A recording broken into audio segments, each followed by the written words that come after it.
तो कहानी की शुरुआत हैंसन नाम के लड़के को दिखाने से होती है, जो किसी अनजान क्रीचर से डरकर भाग रहा था। साथ ही उसने कोई कपड़े भी नहीं पहने हुए थे और भागने के चक्कर में वो छत से नीचे गिर जाता है। इस दौरान उसे काफी चोट आती है। इसी के साथ सीन यहाँ से 36 घंटे पहले के समय पर शिफ्ट होता है और वहाँ हम हैंसन को एक अमीर लड़की के साथ देखते हैं, क्योंकि हैंसन काफी ज्यादा कर्जे में डूबा हुआ था। इसलिए एक डेटिंग वेबसाइट के जरिए वो सिर्फ उन्हीं लड़कियों को डेट करता था जो अमीर थी। यहाँ हैंसन का प्लान उस लड़की से शादी करके उस लड़की की दौलत से अपना कर्ज उतारने का था। इसलिए वो एक अमीर लड़की की तलाश करता रहता था ताकि वो उससे शादी कर पाए। यहाँ वो लड़की हैंसन के बारे में जानने के बाद उसे रिजेक्ट कर देती है। साथ ही वो उसकी काफी ज्यादा बेइज्जती भी करती है, जिसके जवाब में हैंसन कुछ बोलता तो नहीं है, लेकिन वो वहाँ से अपना लाया हुआ केक उठाकर चुपचाप चला जाता है, जिससे हमें हैंसन की हालत का अंदाजा हो जाता है, क्योंकि यहाँ साफ जाहिर था कि हैंसन इस केक के पैसों को खराब नहीं करना चाहता था। इसके बाद हम हैंसन को एक जू में काम करते हुए देखते हैं, जिसे वो अपनी रोजमर्रा की जरूरतों को पूरा करने के लिए करता था।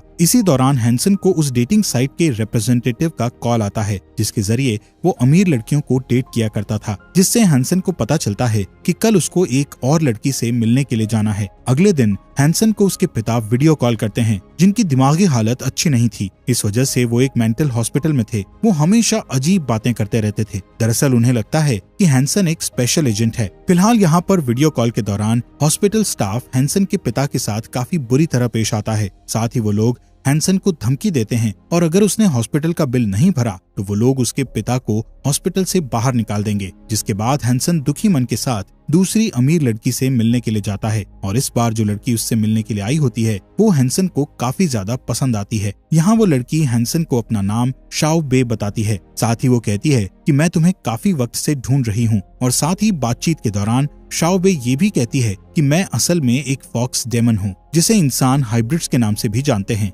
यहाँ शाओ बे अपने बारे में बताती जा रही थी, लेकिन हैंसन का दिमाग उस पर नहीं बल्कि वहाँ आए कुछ गुंडों पर था। शायद वो लोग हैंसन के लिए ही यहाँ आए हुए थे, जिनसे बचने के लिए हैंसन वहाँ से उठकर वॉशरूम चला जाता है, मगर वो गुंडे हैंसन के पीछे वहाँ भी आ जाते हैं। दरअसल हैंसन ने इन लोगों से कभी 2 मिलियन युआन उधार लिए थे, जिन्हें अभी तक वो चुका नहीं पाया था। इसलिए ये लोग उसे मारते हुए अपने बॉस के पास ले जाते हैं। हैंसन उनके बॉस के पास पहुंचकर उससे कुछ और दिन का समय मांगता है, जिस पर वो हैंसन को सिर्फ 1 दिन का समय देता है। साथ ही ये भी कहता है कि अगर तुमने ये पैसे तब तक नहीं लौटाए तो मैं तुम्हें मारकर तुम्हारे बॉडी पार्ट्स बेचकर अपने पैसे वसूल लूंगा। यहाँ से हैंसन अपने घर में पहुँचता है, जहाँ पर उससे मिलने के लिए वही लड़की शाओ बे आती है, जिसे अपने घर में देखकर हैंसन पहले तो घबरा जाता है। उसके बाद वो उससे यहाँ आने की वजह पूछता है, जिस पर शाओ बे उसकी बात को नजरअंदाज करके उसके शरीर में किसी चोट के निशान की खोज करने लगती है, और वो जैसे ही उसे दिख जाता है तो शाओ बे काफी खुश होती है।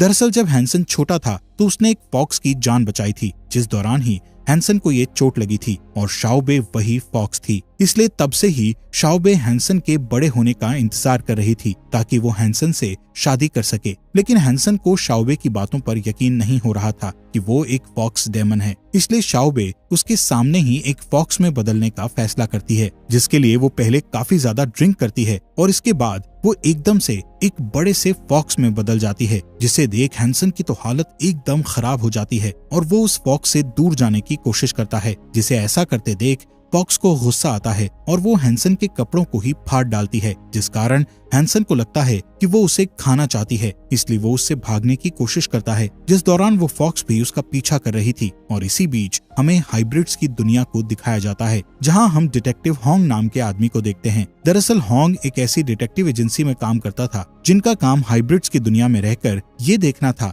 कि हर हाइब्रिड नियमों का पालन कर रहा है या नहीं। जिनमें से एक नियम ये भी था कि कोई भी हाइब्रिड किसी भी इंसान के सामने अपने रूप को नहीं बदल सकता। ऐसा करने पर ये लोग उसे रोकने के लिए जाते हैं, और यहाँ शाओ बे ने बिल्कुल ऐसा ही किया था। तो उसे रोकने के लिए कुछ एजेंट्स तुरंत वहाँ पहुँचते हैं। दूसरी तरफ हैंसन के पास जब भागने के लिए जगह नहीं बचती तो वो रुक जाता है, जिससे फॉक्स कुछ भी नहीं करती। लेकिन जब हैंसन उस फॉक्स को छूने की कोशिश करता है तो वो जोर से दहाड़ मारती है, जिस कारण हैंसन छत से नीचे गिर जाता है। लेकिन उसी वक्त एजेंट आकर उसकी जान को बचा लेते हैं। साथ ही वो लोग वहाँ मौजूद उन सभी इंसानों की यादें मिटाने की कोशिश करते हैं जिन्होंने शाओबे को फॉक्स के रूप में देखा था। इसके लिए एजेंट सभी की तरफ एक छोटा सा डिवाइस फेंकते हैं, जिनमें से एक डिवाइस जब हैंसन की तरफ आ रहा होता है तो शाओबे उसे हैंसन तक पहुंचने से पहले ही नष्ट कर देती है। हालांकि उस बेचारी को वो लोग पकड़कर वहां से ले जाते हैं क्योंकि ज्यादा शराब पीने की वजह से वो बेहोश हो गई थी। ये लोग हैंसन को भी बेहोशी की हालत में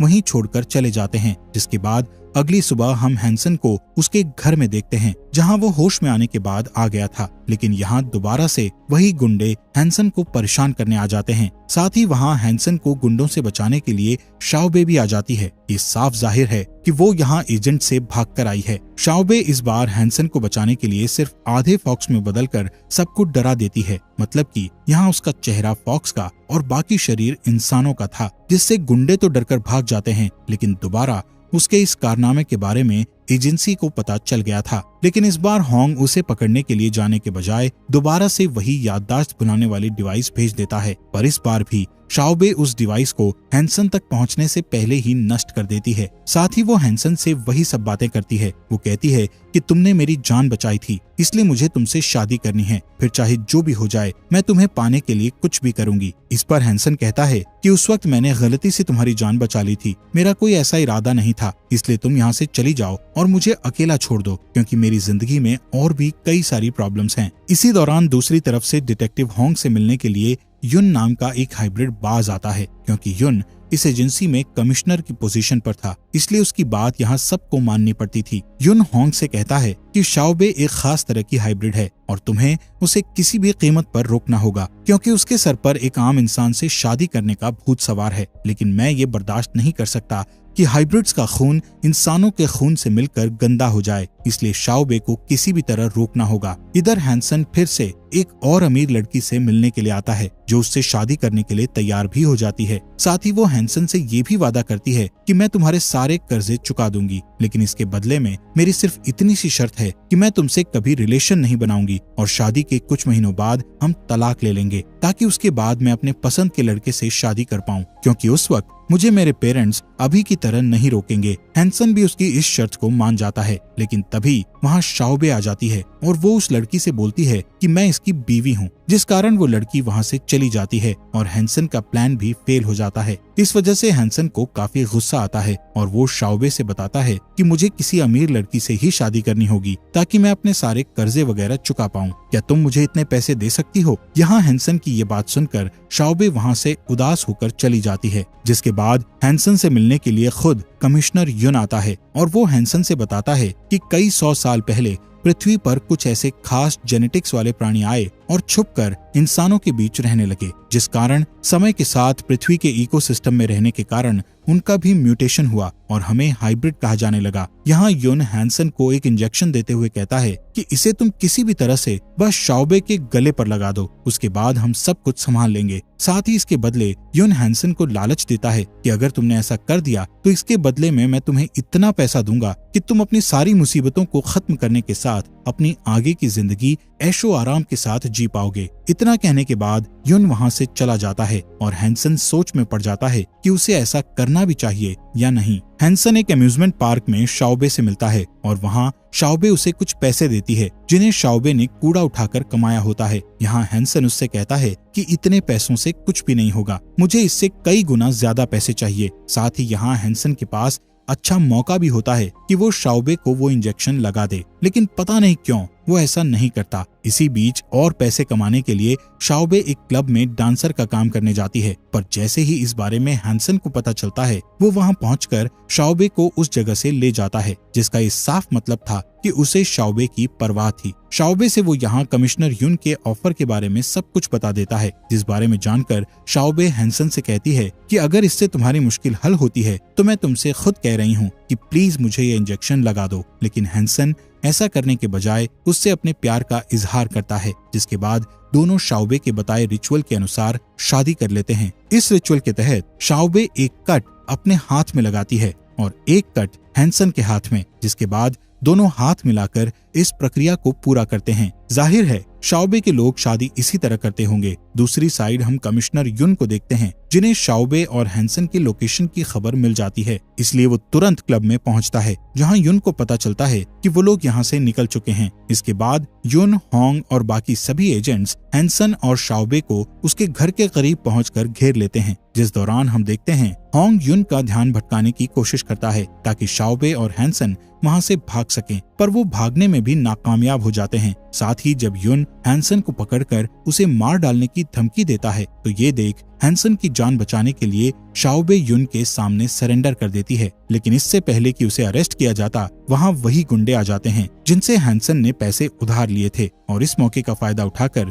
शाओबे तुरंत फॉक्स में बदलकर हैंसन को लेकर वहां से भाग खड़ी होती है, मगर युन इतनी आसानी से उसे नहीं छोड़ने वाला था। भागते वक्त युन शाओबे पर एक एरो से निशाना लगाता है, जिसके लगने के कारण शाओबे घायल हो जाती है। यहाँ उसकी यह हालत देख हैंसन को समझ नहीं आता कि आखिर वो क्या करे। तभी इनकी मदद करने के लिए शाओबे की एक हाइब्रिड दोस्त वहाँ आती है। वो शाओबे के घाव पर एक खास तरह का जादुई मरहम लगाती है, जिससे शाओबे जल्दी ही ठीक हो जाती है। इसी के साथ हमें पता चलता है कि शाओबे की दोस्त असल में फिल्मों में काम करती है, इसलिए वो शाओबे और हैंसन का भेष बदलकर उन्हें शूटिंग दिखाने के लिए लाती है। लेकिन यहाँ पर भी उन दोनों का पीछा करते हुए युन दोबारा आ जाता है, जिससे शाओबे हैंसन के साथ एक बार और भागने की कोशिश करती है, पर इस बार युन पूरी तैयारी के साथ आया होता है। दरअसल युन हैंसन के पिता को अपने साथ ले आया था, जिन्हें देखकर हैंसन और शाओबे को रुकना पड़ता है। युन यहाँ हैंसन को धमकी देता है कि वो उसके पिता को मार देगा, और ये देख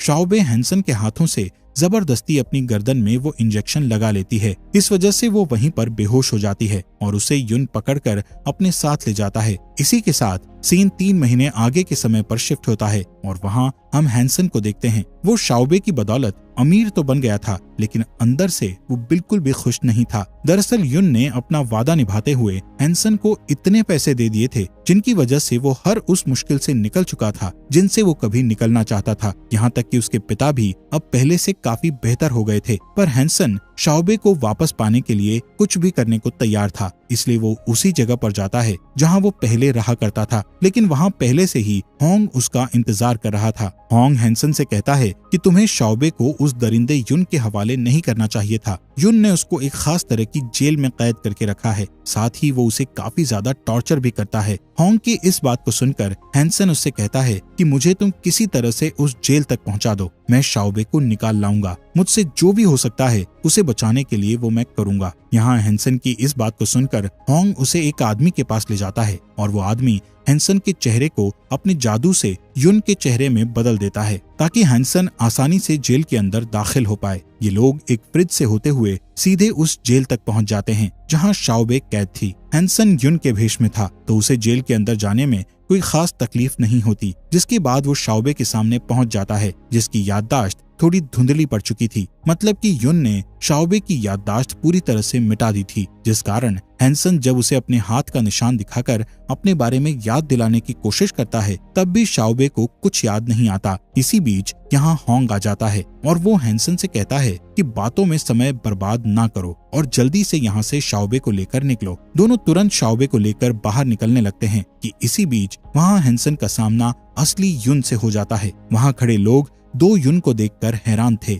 ये देख असली युन अपने पंख खोलकर उन्हें दिखा देता है, जिससे साफ हो जाता है कि वही असली है। यहाँ सच्चाई सामने आने पर हैंसन शाओबे के साथ यहाँ से भागने की कोशिश करता है, लेकिन उसे वहाँ के गार्ड्स घेर लेते हैं। तभी वहाँ पर कुछ कैदी निकलते हैं। वो सुरंग के जरिए यहाँ से भागने की कोशिश कर रहे थे, मगर उनकी खराब किस्मत की वजह से वो सभी इनके बीच पहुँच गए। यहाँ गार्ड्स उन सभी कैदियों को पकड़ने के लिए जाते हैं, तो उनमें से एक कैदी वहाँ लगे लीवर को खींच देता है, जिससे वहाँ कैद सभी लोग आजाद हो जाते हैं और इससे वहाँ भगदड़ मच जाती है। दूसरी ओर शाओबे हैंसन को नहीं पहचान पा रही थी, इसलिए हैंसन के लिए उसे लेकर भागना बहुत मुश्किल हो रहा था। युन सभी कैदियों सहित हैंसन को रोकने की कोशिश करता है, जिसे ऐसा करते देख होंग उसे नीचे खींचकर गिरा देता है और हैंसन युन को रोक कर रखने की कोशिश करता है ताकि होंग शाओबे को लेकर यहाँ से निकल पाए। और शाओबे को यहाँ से भागता देख युन एक चाकू से उसे मारने के लिए जाता है, यहाँ उसे शाओबे की तरफ बढ़ते देख